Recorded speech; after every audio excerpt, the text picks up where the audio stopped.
Prabu Wretikandayun is a legendary figure known as the founder of the Kingdom of Galuh, an important Sundanese realm that emerged in the 7th century CE. He was born around the year 612 CE into a noble family with deep roots in the Hindu-Buddhist traditions of the Indonesian archipelago. His lineage is often linked to the aristocracy that once served under the great kingdom of Tarumanagara, which dominated Western Java before the rise of Galuh and Sunda as separate entities. The name Wretikandayun carries symbolic meaning that reflects wisdom and resolute character. Together, the name evokes the image of a ruler guided by ethical conduct and enlightened teachings. It is believed that Wretikandayun's upbringing was steeped in the values of dharma, righteous duty, and artha, prosperity, two of the classical goals of life in Hindu philosophy. He was taught by scholars and spiritual advisors who upheld the legacy of Tarumanagara's intellectual elite. From an early age, he demonstrated a keen intellect and a charismatic leadership style, traits that would define his future rule. There are suggestions in local oral tradition that his family hailed from the interior highlands east of the Citarum River, a region rich in natural resources and strategically positioned along ancient trade routes. This geographic advantage likely played a role in his ability to consolidate power and attract loyal followers from various clans. His early life also coincided with the slow decline of Tarumanagara, which was struggling with internal divisions and the pressure of emerging local powers. As a rising noble with both charisma and legitimacy, Wretikandayun seized the opportunity to establish an independent kingdom that would later become a cultural and political cornerstone of the Sundanese people. Wretikandayun's ascent to power was not solely due to his personal qualities, it was also cemented by a politically significant marriage. He became the son-in-law of Prabu Suryawarman, the last known ruler of the Sunda kingdom under Tarumanagara's influence. This marital alliance not only elevated Wretikandayun's status, but also gave him access to powerful allies within the old court. Through this union, Wretikandayun helped preserve the dynastic continuity of the Sundanese elite, even as the central power of Tarumanagara collapsed. His wife, a princess of the Sunda royal line, was instrumental in forging unity between the traditional Sunda territories and the emerging Galuh realm. Their offspring would inherit claims from both lineages, ensuring the legitimacy of future Galuh rulers. Wretikandayun fathered several children, but his most prominent heir was Rahiang Mandiminyak, who would later succeed him as the ruler of Galuh. The royal family became the nucleus of a new aristocracy, one that blended the traditions of Tarumanagara with local cultural developments of the interior regions. The Wretikandayun dynasty was known for promoting harmony among the various Sundanese clans and incorporating spiritual leaders into the political framework. Brahmins, rishis, and local ascetics played important roles in legitimizing the rule of the early Galuh kings, reflecting the syncretic religious life of the time. In establishing this new royal lineage, Wretikandayun laid the foundations of a kingdom that would last for centuries and eventually merge with the Sunda kingdom, forming a unified political entity that endured well into the 16th century.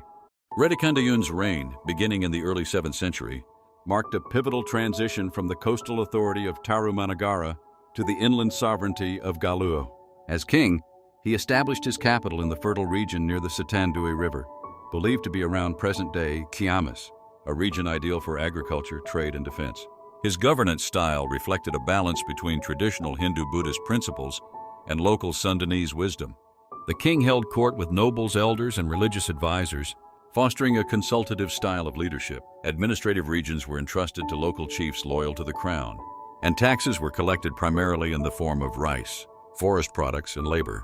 Under Wretikandayun, the kingdom developed a network of roads and waterways to strengthen trade, especially with coastal ports in the hinterlands.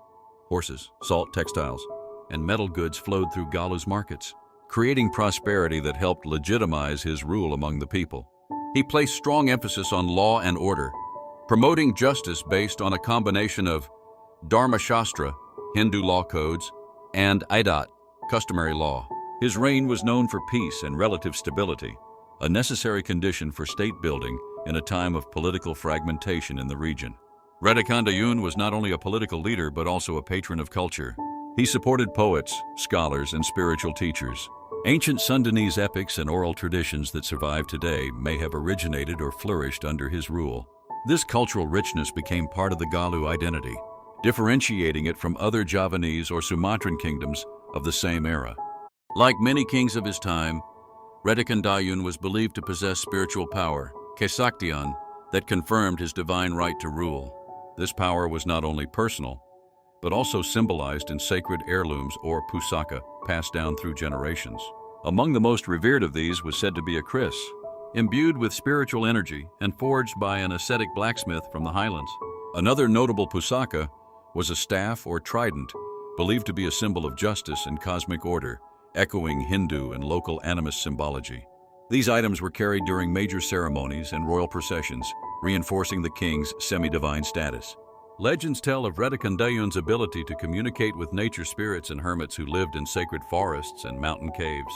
These encounters were said to guide his decisions in times of political strife or uncertainty. His spiritual charisma, along with his wisdom, helped prevent rebellions and maintain unity across the kingdom. His reputation for justice and mystical insight spread far beyond his borders. Neighboring rulers reportedly sought his counsel or offered gifts in the hopes of forging alliances. While the accuracy of such accounts is debated by historians, they reflect a deep cultural memory of his influence. The royal lineage he established would inherit not only the throne, but also the spiritual authority embodied in these heirlooms, which were said to bring protection and legitimacy to those deemed worthy to wield them.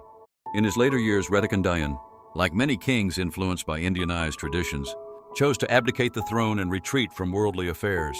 Around 702 CE, he handed over power to his son, Rahiyang Mandiminyak, in a peaceful transition that reflected his wisdom and desire for generational continuity. Following his abdication, Wretikandayun is believed to have lived a life of spiritual retreat, possibly in a forest hermitage or sacred site near the mountains. Some accounts suggest he undertook a form of tapasya, austerity, dedicating his final years to contemplation, ritual, and communion with the divine. His death is not recorded as a mere passing, but as a mystical departure, a form of moksha or spiritual liberation, in line with the concept of kingship as a sacred duty with karmic consequences. He is honored in Sundanese tradition as a Rahiyang, a title reserved for ancestral spirits or deified rulers. Royal chronicles and oral traditions suggest that his burial or final resting place became a site of pilgrimage, though its exact location remains a mystery. Some speculate it lies in the region of Kawali, or the upper Sitandui Valley, where traces of ancient sacred geography remain. In Sundanese cosmology, Wretikandayun did not merely die, he transformed into a guardian ancestor, watching over the land and its people. His memory was kept alive through ritual offerings, songs, and the oral transmission of his legacy among village elders and royal circles. Today, the name Wretikandayun resonates not only in historical texts, but also in place names and cultural references throughout West Java. The region of Galuh, particularly around Ciamis Regency, still bears the marks of his ancient kingdom. Streets, schools, and monuments in Ciamis honor his name, linking the modern Sundanese identity with this legendary monarch. One of the most prominent geographical reminders is the Museum Galuh in Ciamis, which showcases artifacts and narratives from the era of Wretikandayun and his successors.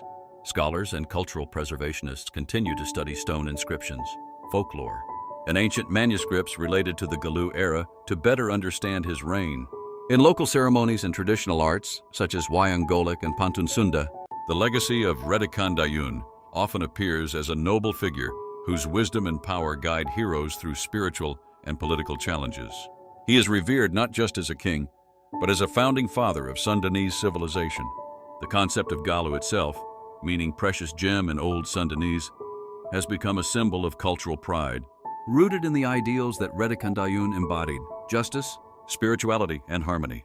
His role in separating and yet spiritually linking the Sunda and Galuh realms also remains a key element in the Sundanese historical narrative. Through centuries of transformation and colonization, the memory of Wretikandayun endures.